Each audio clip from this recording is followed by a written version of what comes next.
Quindi andiamo a vedere il vero inizio della congiura del silenzio, o cover up, come viene chiamato in inglese.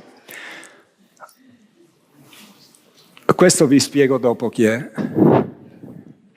Questo invece è Jean-Gabriel Grésley, classe 1932, personaggio di una certa importanza, è membro della commissione 3AF, commissione francese per l'aeronautica e lo spazio, fa parte del Sigma Pan sui fenomeni aerospaziali non identificati, cioè sugli UFO. Grésley si arruolò nell'esercito nel 1951 ed è stato un allievo pilota. Nel 1963 è diventato poi pilota civile dell'Air France ed è stato per 20 anni comandante di bordo, però durante la sua carriera di pilota militare fu mandato negli Stati Uniti per istruirsi, per fare istruzione.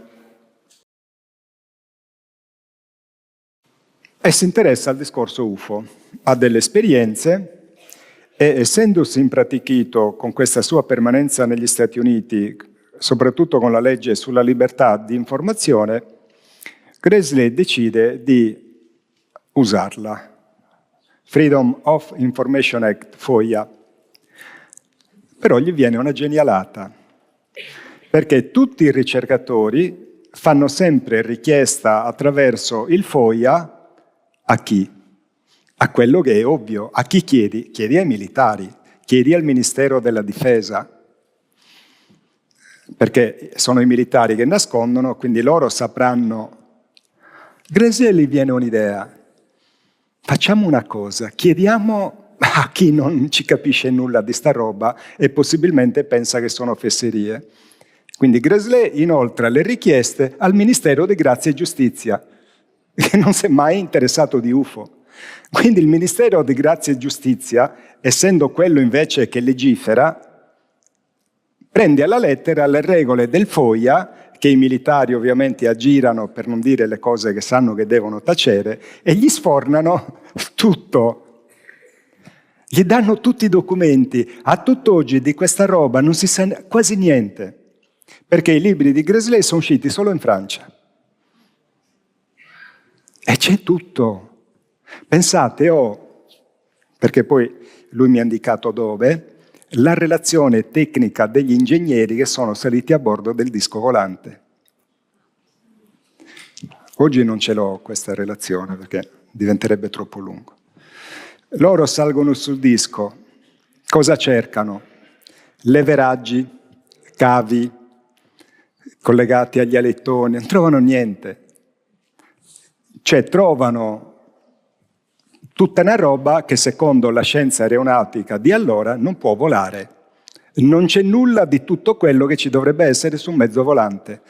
E quindi è tutto, ipotizziamo che, pensiamo che, forse che, perché è una scienza così avanti e così diversa che questi ingegneri non ci capiscono niente. Il primo documento che vi faccio vedere è un documento dei primi anni 40 e coinvolge due personaggi che apparentemente con l'ufologia non hanno mai avuto a che fare perché l'ufologia nasce nel 47. E questi personaggi sono il capo di Stato Maggiore George Marshall, eroe della Seconda Guerra Mondiale, e il presidente Franklin Delano Roosevelt, a cui succederà dopo Harry Truman. E tra i documenti che Grésley ha tirato fuori, pensate, su questa roba ci ha fatto 3 libri. Io ancora non li ho letti tutti perché non parlo francese, me li sto facendo tradurre. E i primi documenti riguardano un fatto che accade negli Stati Uniti, esattamente sopra Los Angeles, il 24 febbraio del 1942. Un evento che è stato chiamato la battaglia di Los Angeles. Che succede? Esiste un solo documento fotografico su questo e anche un filmatino che in questo momento non ho messo. C'è questa foto dove vediamo, considerate che siamo il 24 febbraio del 42 sopra Los Angeles. Los Angeles è sulla costa del Pacifico. In quel momento le principali città sulla costa pacifica sono state pesantemente attrezzate di difesa aerea perché si teme un attacco improvviso del Giappone, perché la guerra è già iniziata, perché c'era stato Pearl Harbor. Quindi Los Angeles era difesa da notevoli batterie antiaeree e da potentissimi fari della contraerea.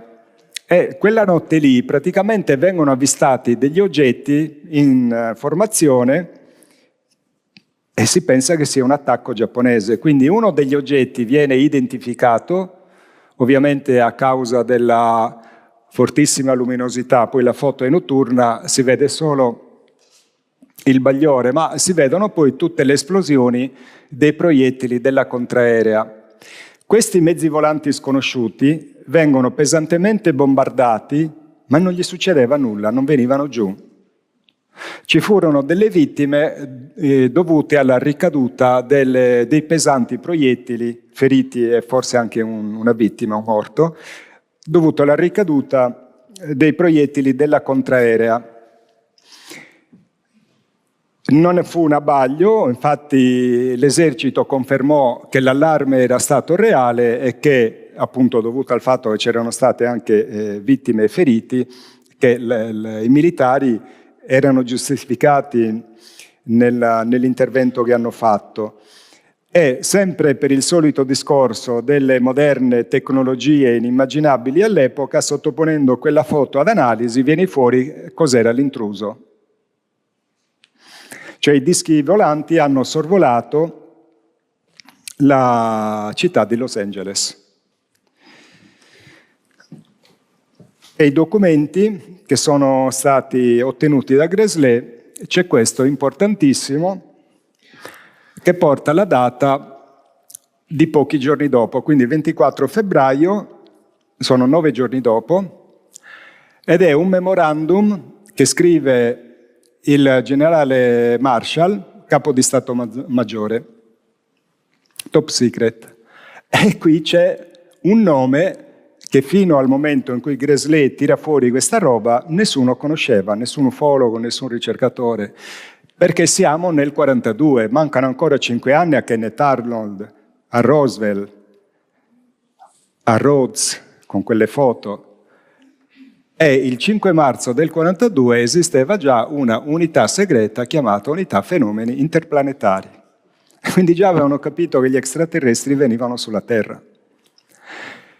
Il comunicato dice così: top secret, bla bla bla, scritto da George Marshall, generale, capo di Stato Maggiore, quindi la massima autorità militare degli Stati Uniti in quel momento, cioè capo di Stato Maggiore è sempre la massima autorità militare, e dice Marshall, come indicato nel mio memorandum del 26 febbraio, quindi già c'è un memorandum che lui scrive 2 giorni dopo i fatti che sono testimoniati da quella foto e da quell'articolo, che vi ho mandato riguardante i velivoli sopra Los Angeles. Sono venuto a conoscenza dal contrammiraglio Henderson dell'Armata G2, che è il direttore dell'Agenzia Navale, che ha informato il Dipartimento Bellico del recupero navale, quindi l'hanno trovato in mare, di un velivolo non identificato al largo delle coste della California. Velivolo differente dagli altri, senza attinenza a spiegazioni convenzionali. Ulteriori indagini hanno rivelato che l'aviazione militare aveva recuperato un velivolo simile sulle montagne di San Bernardino, a est di Los Angeles, il quale non poteva essere classificato come velivolo convenzionale. Questa sede centrale ha determinato che questi velivoli misteriosi sono di fatto non terrestri e, secondo fonti dei servizi segreti, sono con tutta probabilità di origine interplanetaria. Di conseguenza ho dato come ordine all'Armata G2 di creare una unità investigativa speciale per future investigazioni del fenomeno, l'unità fenomeni interplanetari, e segnalare qualsiasi connessione significativa tra i recenti incidenti e quelli raccolti dal direttore dell'ufficio di coordinamento di informazione.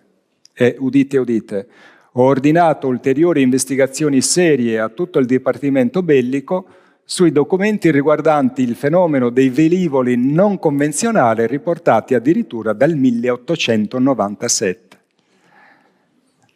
Quindi nelle sfere militari ad altissimo livello, e ovviamente anche quelle politiche, perché all'epoca i presidenti in America contavano ancora qualcosa, fino a Kennedy avevano possibilità, da Kennedy in poi sono solo burattini. Quindi questo documento è una bomba perché dimostra, documento rilasciato, questo qui, documento rilasciato con la legge sulla libertà di informazione ottenuto da Gressler, che dimostra che il fenomeno extraterrestre era ben conosciuto.